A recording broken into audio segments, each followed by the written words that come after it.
বিসমিল্লাহির রহমানির রহিম। বিসমিল্লাহির রহমানির রহিম। সম্মানিত উপস্থিতি,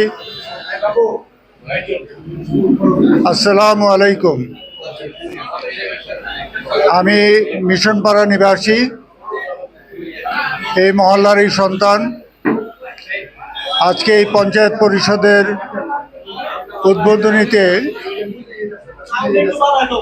প্রথমে আমাকে কথা বলতে দেওয়া হয়েছে এবং এই পঞ্চায়েতটা আজকে থেকে আরও 50 থেকে 60 বছর আগে এই মিশনপাড়ায় পঞ্চায়েত ছিল, যখন আল্লাহ নাসিরউদ্দিন আহমেদ থেকে নিয়ে জনাব হানিফ কবির সাহেব সে সর্বশেষ, উনি মৃত্যুর পরে বর্তমানে আমি এই কমিটিতে আছি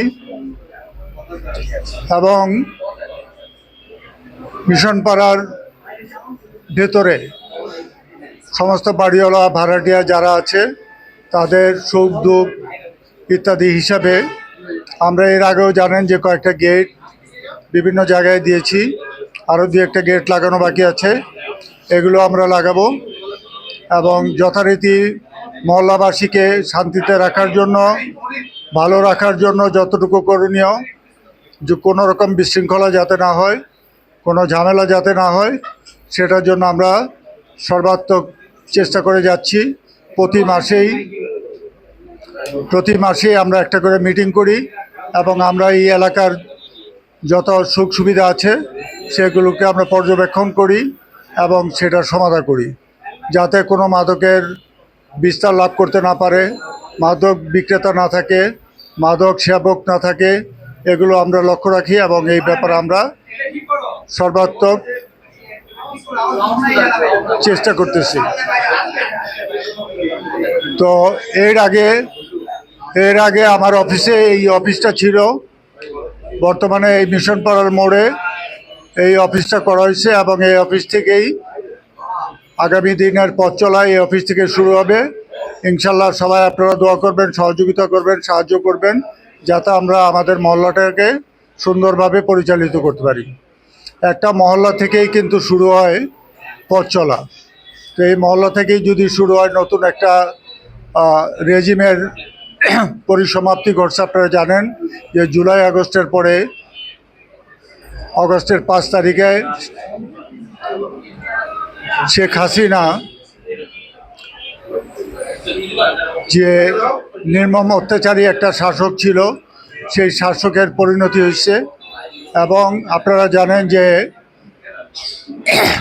ফেরাউন থেকে ফেরাউনের যে পরিণতি, ফেরাউনের ইতিহাস যদি আমরা পড়ি তাহলে শেখ হাসিনাকে চিনতে আমাদের কোনো কষ্ট হবে না। সো শেখ হাসিনা আর ফিরে আসবে না, কিন্তু তার প্রেতাত্মা কিছু আছে, আমরা সবাই এই দিকে লক্ষ্য রাখবো। আমরা মহল্লাবাসীর পক্ষ থেকে এই জায়গায় আমরা একটা বিরাট জনগোষ্ঠী আছি, সবাই একই মতাদর্শের, আমরা সবাই জাতীয়তাবাদী দলের আদর্শে উজ্জীবিত। এই জায়গায় যারা যারা আছি, আমরা আজকে নতুন না, আমরা সেই 77-78 সাল থেকে যখন এই দলটি গঠিত হয় তখন থেকেই কিন্তু আমরা এই মহল্লাবাসী যারাই আছি সবাই কিন্তু এই দলের সাথে সম্পৃক্ত ছিলাম, একেবারে ছোট থেকে বড়। অনেকে আজকে আছে, অনেকে নেই। আমাদের এই জায়গায় শ্রদ্ধেয় জনাব হানিফ কবির সাহেব ছিলেন, উনি কিন্তু এককভাবে নেতৃত্ব দিয়ে গেছেন এবং আমাদের এই মহল্লাকে সবসময় একত্রিত করে রেখেছেন। আমি ওনাকে গভীরভাবে শ্রদ্ধা জানাই যে উনি আমাদেরকে এই জাতীয়তাবাদী দলের আদর্শে অনুপ্রাণিত করে সবাইকে এক কাতারে উনি আটকে রেখেছেন। এবং এই জায়গায় আজকে যারা এই দলটা করত, তার মধ্যে মমিনুল্লাহ ডেভিড আজকে আমাদের মাঝে এই জায়গাতে নাই। তারপরে আমাদের পাশেরই ছিল কামাল, চারুসর্দার সাহেবের ছেলে, ও নাই। আজকে এই জায়গায় অনেকে আছে যাদের বন্ধুবান্ধব আমারও সবাই ছোট, সবাই শ্রদ্ধা করত, সেই হিসাবে ওরা মারা গেছে। ওদেরও আল্লাহ যাতে ওদের গুনাহ মাফ করে দেন এবং কবরের আযাব যাতে মাফ করে দেন, আল্লাহ যাতে ওদেরকে ব্যস্ত নসিব করেন। এই জন্য এই মহল্লাতে আরও মুরব্বী যারা ছিলেন, যারা গত হয়ে গেছেন, তাদের সবার প্রতি আমি প্রথমে শ্রদ্ধা জানাই এবং আল্লাহর প্রতি তাদের জান্নাতের জন্য দোয়া করি এবং আল্লাহ যাতে তাদের সবাইকে জান্নাতবাসী করে। আমার বাবা দাদা থেকে নিয়ে এই জায়গায় আমরা যারা আছি সবারই কেউ না কেউ মারা গেছে, মা বাবা, সবার জন্য আমরা দোয়া করবো। একটু পরে হুজুরও দোয়া করবেন, যাতে আল্লাহ যাতে তাদেরকে জান্নাতবাসী করে।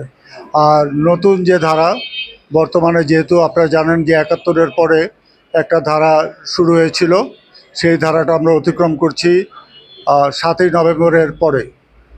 এবং ৭ই নভেম্বরে ছিল এই বাংলাদেশের নতুন একটা ধারা, যেটার সূচনা লগ্নে ছিল শহীদ রাষ্ট্রপতি জিয়া রহমান। এবং উনি ৭ই নভেম্বর যদি না হতো এবং সিপাহী জনতার বিপ্লব যদি না হতো, তাহলে দেশটা কোন জায়গায় যেত এক আল্লাহ জানে।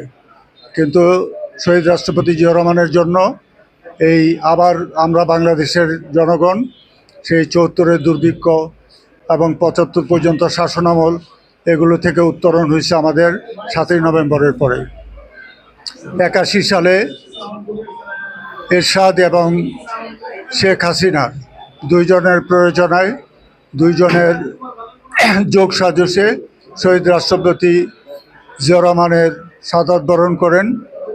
তার পরবর্তী পর্যায়ে তারই সহধর্মিণী